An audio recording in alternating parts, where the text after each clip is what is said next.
na ba kita ng seryoso, pahihintulutan mo ako. Sabi ko nga na, di ba? Huwag mo muna agad na isara yung pintuan mo. Malay mo, pagpasok ko, ako palang hinahanap mo.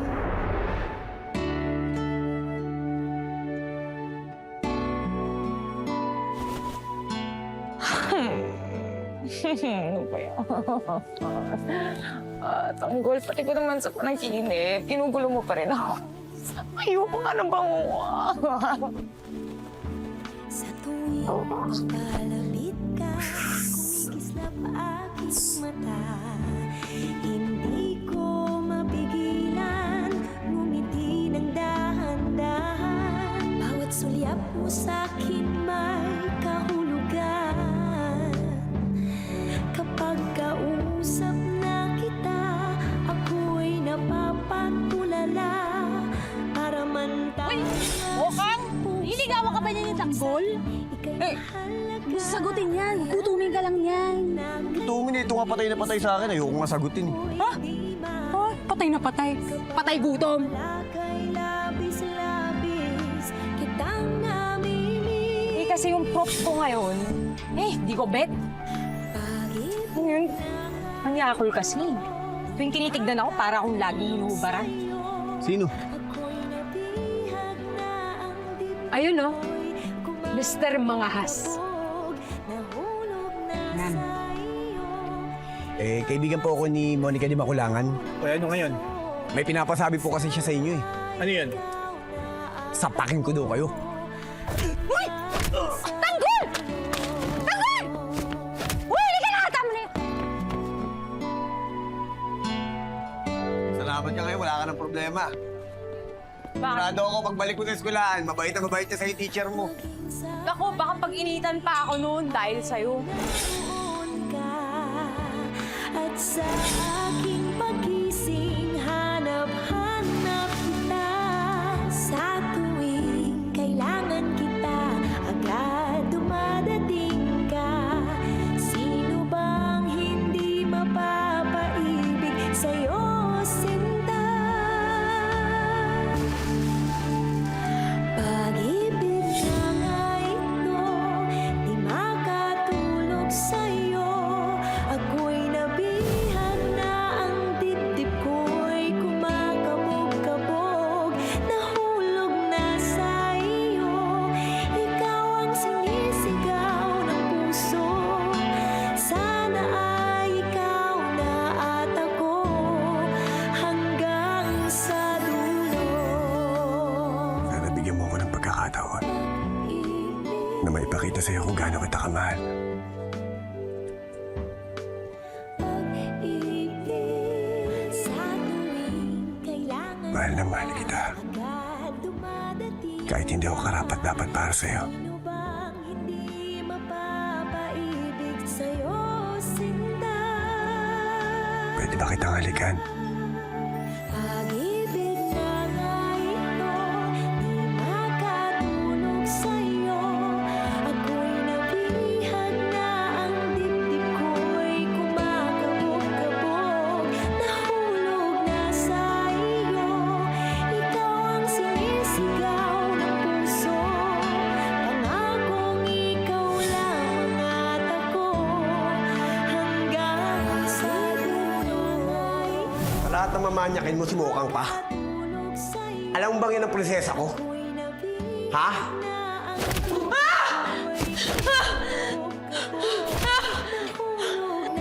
Tama na! Tanggol! Sinisigaw ng puso, pangakong ikaw lamang at ako hanggang sa dulo. Pag-ibig, pangakong ikaw lamang at ako.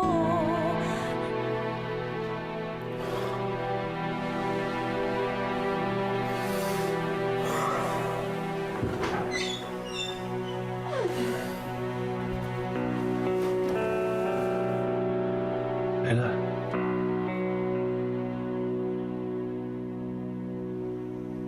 May nangyari ba sa atin?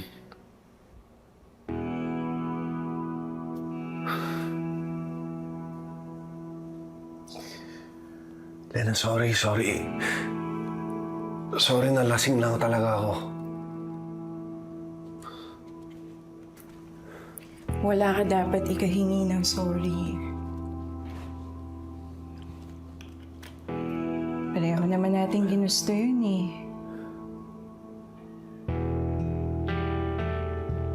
Actually,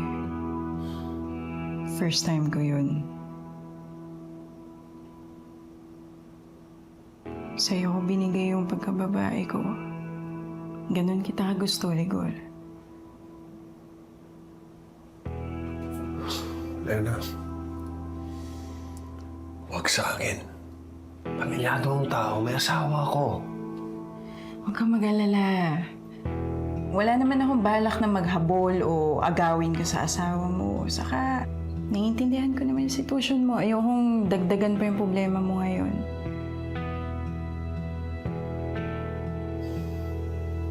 Kailangan ko nang malis. Baka hinahanap na ako ni Martes.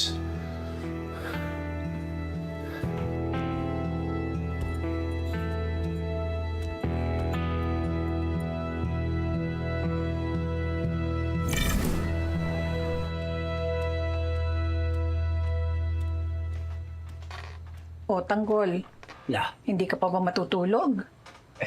Umiinom ka na naman. Pampatulog lang po.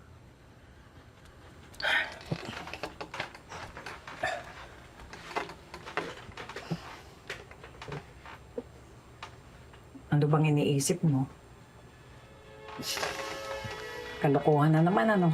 Lo, may iba lang ako iniisip. Ba't man ako mag-iisip ng kalukuhan? Ang bait-bait ng apo niyo. Sino? Si Mokang? Tanggol, tapatin mo ako. Seryoso ka ba sa kanya? Talaga bang may gusto ka kay Mokang? Baka naman pinaglalaruan mo lang siya. Kung ganun, Tanggol. Ang babae, nire-respeto, minamahal. Hindi sinasaktan. La, hindi ko naman sasaktan at lulukuhan niyo si Mukha. Alam niyo naman na mga bata pa lang kami, iba na pagtingin ko dun eh. Oh, ano pang ginagawa mo? Ba't hindi mo ligawan? Nililigawan ko naman po eh. Ayaw lang sa akin maniwala eh. Akala niya, niloloko ko lang siya sa kainaasan. Paano ka naman yung papansinin? Tignan mo nga yung sarili mo. Oh, bakit la? Ay, gwapo naman ang po niyo. Hindi yun ang ibig kong sabihin. Tanggol, ayusin mo ang sarili mo. Ayusin mo ang buhay mo. Maghanap ka ng matinong trabaho. Hindi yung puro ka nalang basag ulo, puro ka tambay. Tanggol, maghanap ka ng trabahong may pagmamalaki ni Mocha. Ang lalong-lalo na, magkakapamilya kayo. Oh. Sigurado ako, pagka nagkadireksyon ng buhay mo, sasagutin ka nun. La. Si Lolo ba, ano po bang ginawa sa inyo? Huwag na natin pag-usapan yan. Matutulong na ako. La, may tatanong lang po sana ako sa inyo eh. Ano? Pwede po ba maupo muna kayo? Kung pag-uusapan natin ang lolo mo, ayoko nang mabo. May tatanong lang po sana ako tungkol kay nanay sa kay tatay. Ano yun?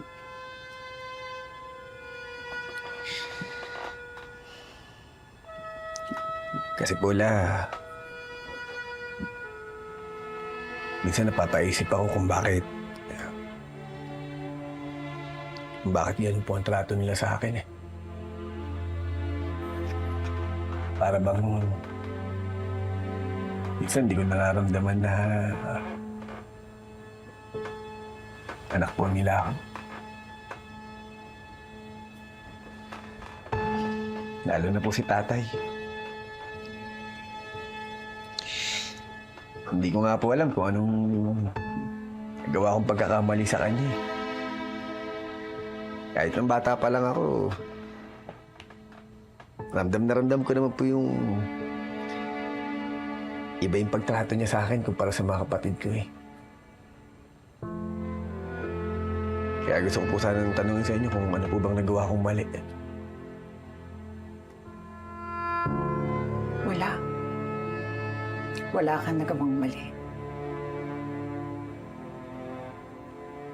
Minsan, mahirap intindihin ang buhay. May dahilan ng mga tao na hindi nila maipaliwanag. Na hindi natin maintindihan. Pero, huwag kang mawawala ng pag-asa. Isang araw, lahat ng sagot sa mga tanong mo ay darating. At maiintindihan mo rin kung bakit nangyari ang mga nangyari, kung bakit mo pinagdadaanan ito. Kung ano ang leksyon na dapat mong matutunan, kung ano ang lakas ng loob na kailangan mong mahawakan sa iyong sarili sa pagharap sa buhay na ito dahil napakarami pang pagsubok ang mararanasan. Tanggol, bata ka pa.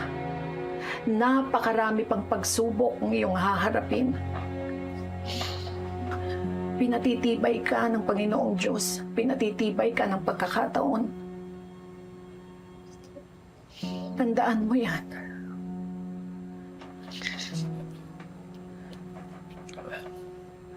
Salamat La.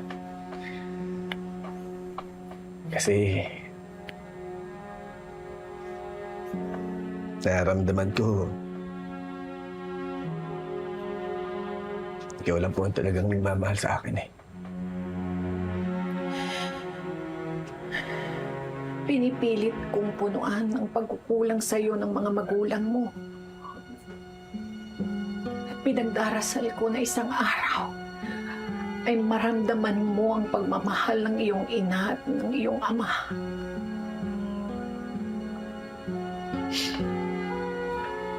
Sana nga po.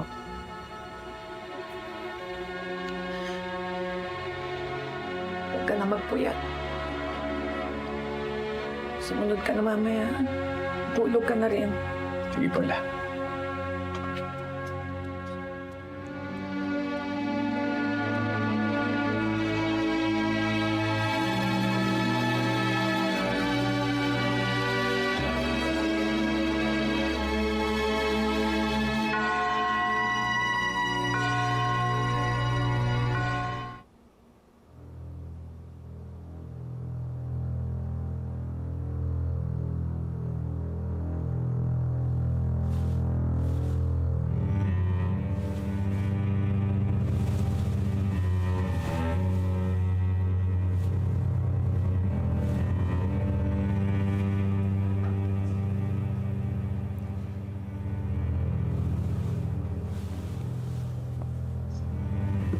Kakagising mo lang.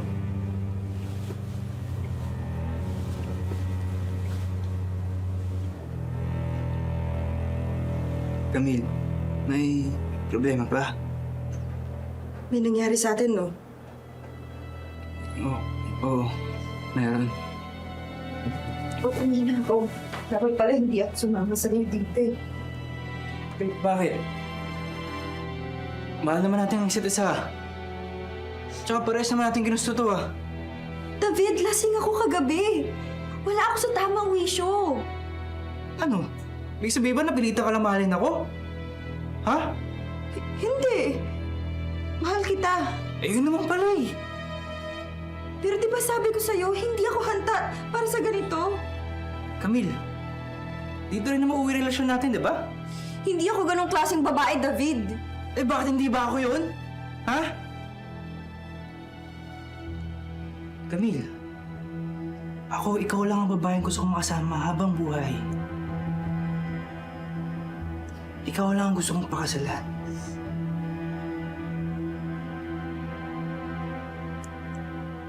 Camille.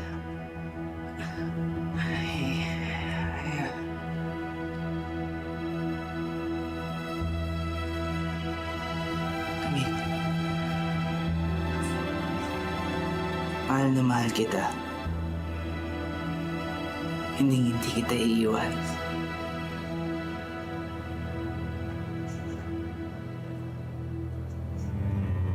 Dana.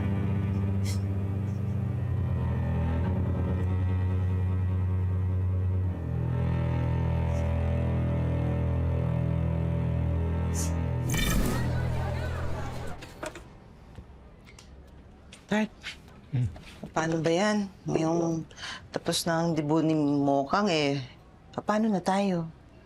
Paano natin mababayaran yung utang natin kay Roda?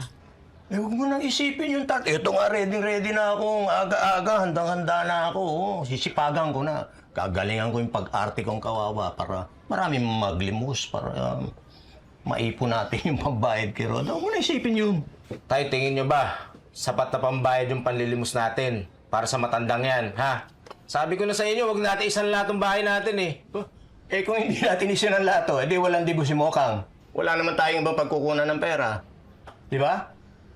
Tsaka, huwag na kayong mag-alala. Ako nang bahala doon. Hindi lang naman yung pagpapalimos ang gagawin ko eh. Mag-iisip ako ng ibang diskarte. Hindi lang pagpapalimos. Mag-iisip ako ng ibang pagkakakitaan. Ako nang bahala. Huwag na kayong mag-alala. Ang importante nandito ako. Papangako ko sa inyo yan. Itaga nyo sa bato. Hindi ako papayag na mawala sa atin itong bahay na ito. Hindi ako papayag. Anak, magtiwala ka sa tatay mo. Yan. Alam mo ba, wala tong pinangako na hindi niya tinupad. Kahit ganito lang ang bahay natin, tinataguyod niya tayo. Di ba tayo? Oo naman. Sige, kayong bahala. Basta importante, matubos natin itong bahay natin. Matutubos ito, matutubos.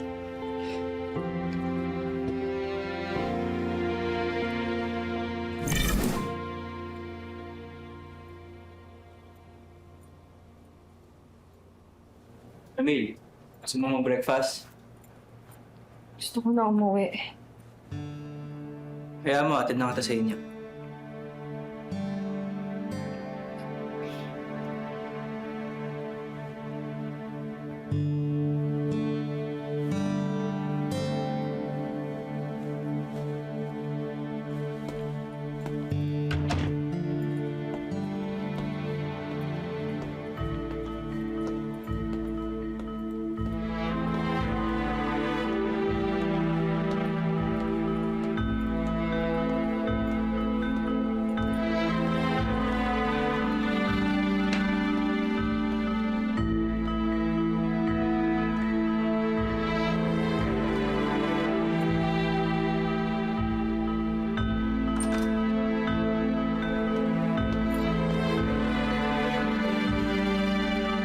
Wala ka na nakalimutan?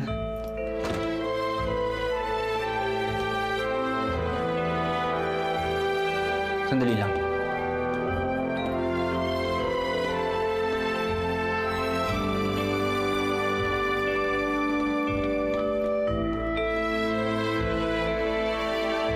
David, okay ka lang?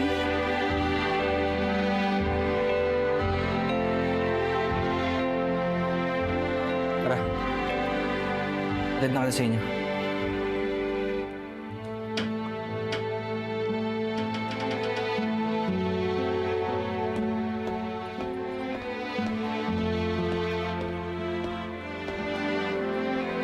Hi, sir. Check out na po kayo? Oo, Protocol lang po kasi ng room. May kasama po ba kayo? meron. Ano pong room number? 02?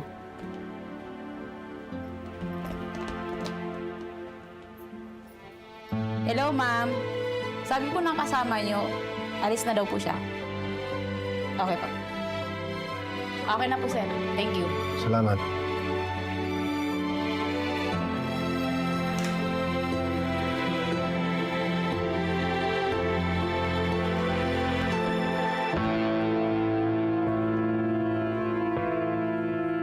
Anong ginagawa mo dito, Tay? Niloloko mo ba si nanay?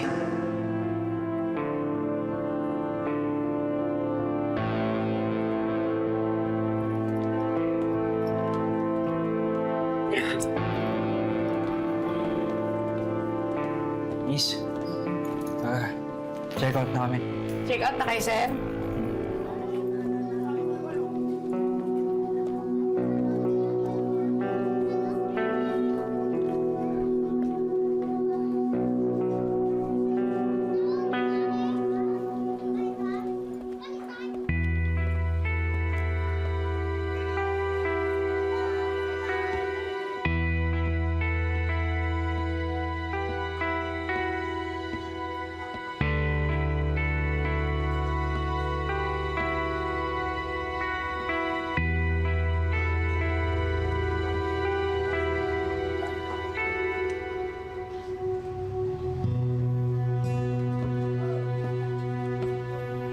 Marites. Marites. Rico. Ano nangyari sa'yo? Ba't hindi ka umuwi kagabi? Ba't gano'n ang tono ng pagtatanong mo? Pinagdududaan mo ba ako? Sa tingin mo may ginawa akong masama? Hindi. Nagtatanong lang ako kasi nag-aalala ako. Hindi ko alam kung ano na nangyari sa'yo. Ano ba nangyari? Saan ka nang galing? Ayoko yung tono mo, Tess.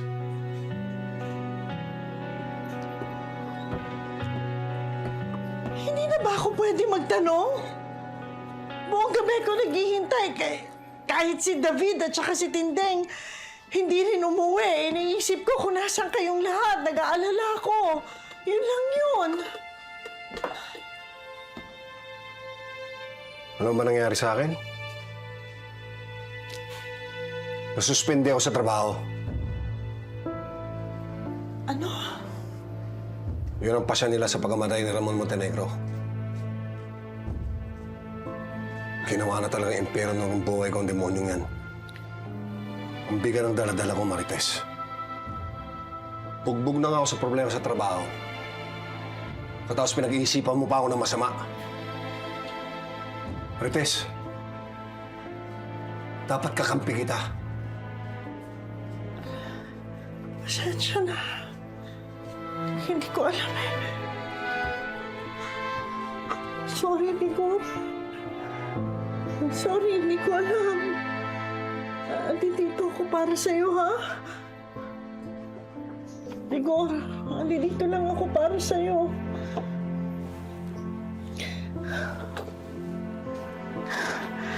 Pasensya na. Oh, Jill, kumusta dun sa school? Kumusta si JP? Nick, grabe. Ang laki talaga ng pangyayari. Alam mo ba, yung mga teachers natin pumunta doon, pati si Dean. Tapos yung mga pulis, hinahanap kayo. Sobrang mukhang kawawa talaga sila, JP, sa nangyari. Eh, ano sa tingin mo? Makakabalik pa kaya ako dun sa school? Nick, di ko talaga alam eh. Di ako sure. Kasi baka pag pumasok ka lang, patawag ka lang rin ni Dean sa office. Tapos, alam mo na, katanggalin yung scholarship mo. Kung naman sana. Yun na nga nang inaasahan ko eh. Yun na nang inaasahan ng pamilya ko. Huwag naman sana mangyari yun. Ganito na lang, Nick. Punta ka sa school. Kausapin mo yung mga teachers natin. Alam naman nila na magaling kang estudyante, matataas yung grades mo. Sabihin mo sa kanila yung totoo. Na gusto kang rape ni JP. Oo, tama. Tama. Sige, kakausapin ko sila. Kaso lang, Nick, sila Sarah. Baka ikaw ang baliktarin. Sabihin, nilalandi mo si JP, kaya nangyari yun. Hindi naman yun yung nangyari. Alam ko. Pero, sige na, magkita na lang tayo sa school, okay? Sige.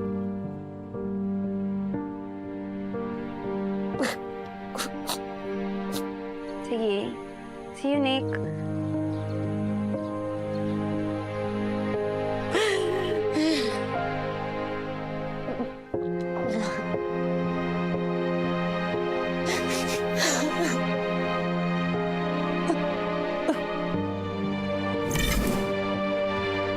Oh, kumain ka na muna bago ka magpahinga, ha? Oh, pasensya na. Kailangan ko na talaga maghanda para pumunta ng palengke. Kaya mo na?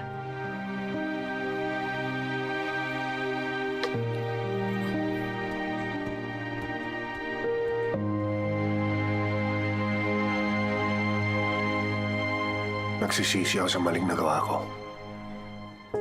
Natukso lang ako. Napilit. Ayaw kong saktan ng asawa ko. Hindi niya dapat malaman ang nangyari. At pinapangako ko, hindi na yun maulit. Sino mang nangangailangan sa manggaling tutulungan, tawagin lamang ang ating tagapagtanggol. Laban sa mga ganit at sinungaling humanda pagkat nandito na ang ating tagapagtanggol. Sino mang nangangailangan sa manggaling tutulungan, tawagin